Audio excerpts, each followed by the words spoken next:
suddenly all those episodes of Star Trek where, something went wrong in engineering and now nothing on the ship works, suddenly they make more sense, don't they?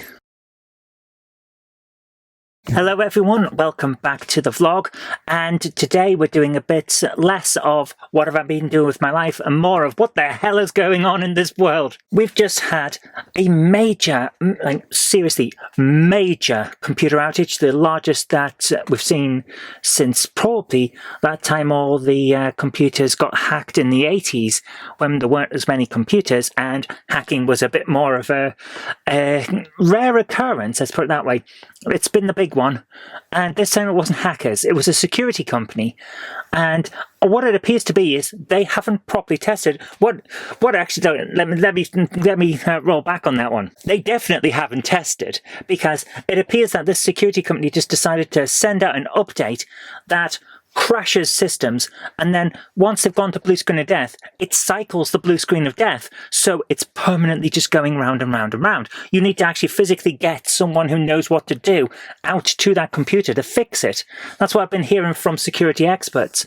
So really, what the hell was going on? There's no way this was tested properly. For it to have hit millions of computers, like major systems as well, means that there is something that this thing does which was not dealt with properly. And for it to have hit millions, obviously it's a common occurrence. So they have not tested this thing. This thing has been rolled out without test patches, without having a test server to check these things.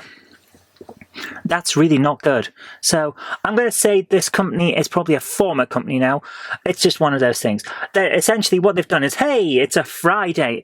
It's a major travel weekend because it's the middle of the summer in the Northern Hemisphere. So let's decide, what can we do? Let's test out our Carrington event simulator. No one can stop us doing that. And they did. They posted this on a Friday morning, and then all hell broke loose. So if you're watching this, well done, because there's so many people can't. Oh my goodness, no one could have done their job properly. For this to have been done and approved and sent out, wow, that is just freaking stupid.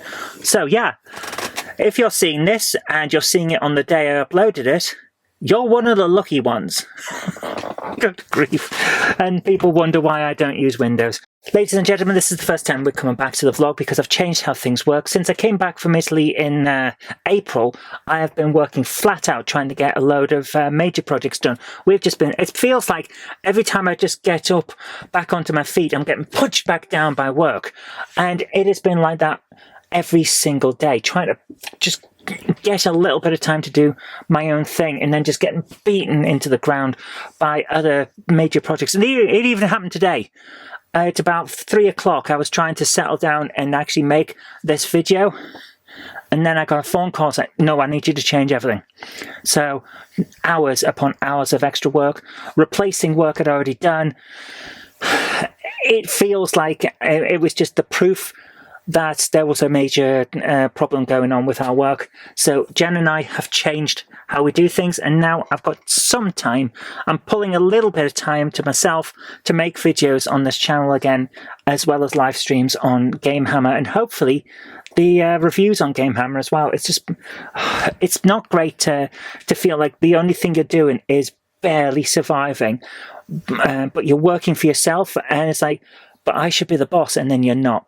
It's a very frustrating situation.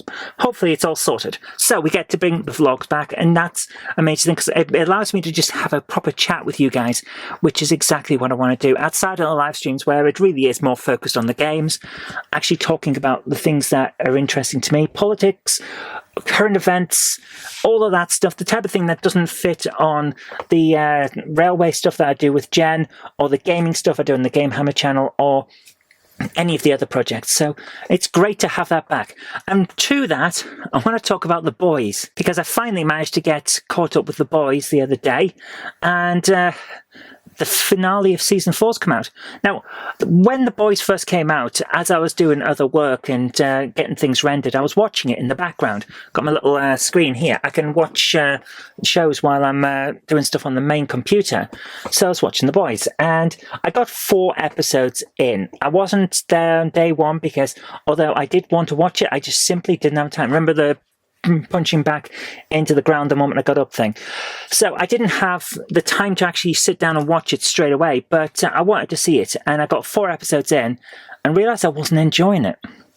There's something off with this season, and I'm not entirely sure what it is, because for the most part, it's exactly like what we've been getting before, which is an excellent show. Very good pastiche and parodies and topical satire of everything going, left-wing politics, right-wing politics, superhero genre, the current fascination that Hollywood and TV has with all things superpowered, all of that. It's all there still, and it's all just as good, but something was missing, and I wasn't sure what it was. I don't think it was that it was trying to be edgy and failing or anything like that. It wasn't anything that you could precisely put your finger on, but I wasn't getting into it as much as I was before. And then, I think it was Moist Critical that said it. He worked out what it was. It was building to something, but it wasn't doing it well. So every episode didn't feel like it was enough of information to make you want to see the next bit. But by the time it got to the end, everything had all meshed together and suddenly it made sense. So I thought, okay, well, given that I've liked the rest of the series, I'll give it another try. So I watched the last few episodes over the last few days, and yeah, he's absolutely right. It is building to something. It's something spectacular. It's something I didn't expect, and wow, it's good. Really good. It's an incredible show. And for those that are saying, oh, it's just taking the piss out of the right. No, it's taking the piss out of everyone. You just don't like it because you've noticed that it's taken aim at you. That's how this works. It's one of those, it's a bit like South Park. It'll punch everyone. That's how these things work. So, yeah, you just don't like it when it's aimed at you. Well, unfortunately, you can't say, oh, you can take the piss out of everyone else, but leave us alone because we're special. Because that will make you more of a target. You can say it, but you shouldn't, because it will make you more of a target. And that, to a certain extent, I think is what's going to happen in season 5, if there is one. It feels like there will be, but it feels also like one of those season enders that could just end the season on one of those what happens next notes. But it wouldn't be too bad to do that, because enough has been established and paid off that it feels like, oh, it's one of those downer endings. Yeah, I can get on board with that. That's an interesting way of doing it. So I think there will be a season 5, because this is Eric Kripke that we're talking about here. He of 15 seasons of Supernatural. I think we're getting another season. It would be very nice if we did. I want to see where it's going for me, because what it's paid off and got to the ending of was great. And what it's establishing in that finale looks really interesting. So I want to see where it goes. But as I say, the way it's finished, it could be a great downer ending to end it on. And I would be perfectly satisfied with that as well. That's all I've got to say at the moment. This is a short one to get us back into it. I hope you've had a great day. I hope that everyone who's having a lot of hair pulling at the moment, frickin' Cobra was called in. They had Cobra meetings because a security company didn't test their software before rolling it out. I'm shocked. That's the level of incompetence that we've had today. It's ridiculous. For those of you who don't know, Cobra is Cabinet Office Briefing Room A. And it's the location where major incidents are analysed and controlled from in the UK. It's basically, if in American terms, if the president called the Joint Chiefs or something like that, Cobra comes together and they try and work out what's going on and how to solve it. That's what they do here. So Cobra got a briefing because someone couldn't update security software properly. This is the level of integration we have got these days in our world. Suddenly, all those episodes of Star Trek where, something went wrong in engineering and now nothing on the ship works. Suddenly they make more sense, don't they? Anyway, guys, I hope you've enjoyed this. I'll see you later. Take care. Bye for now.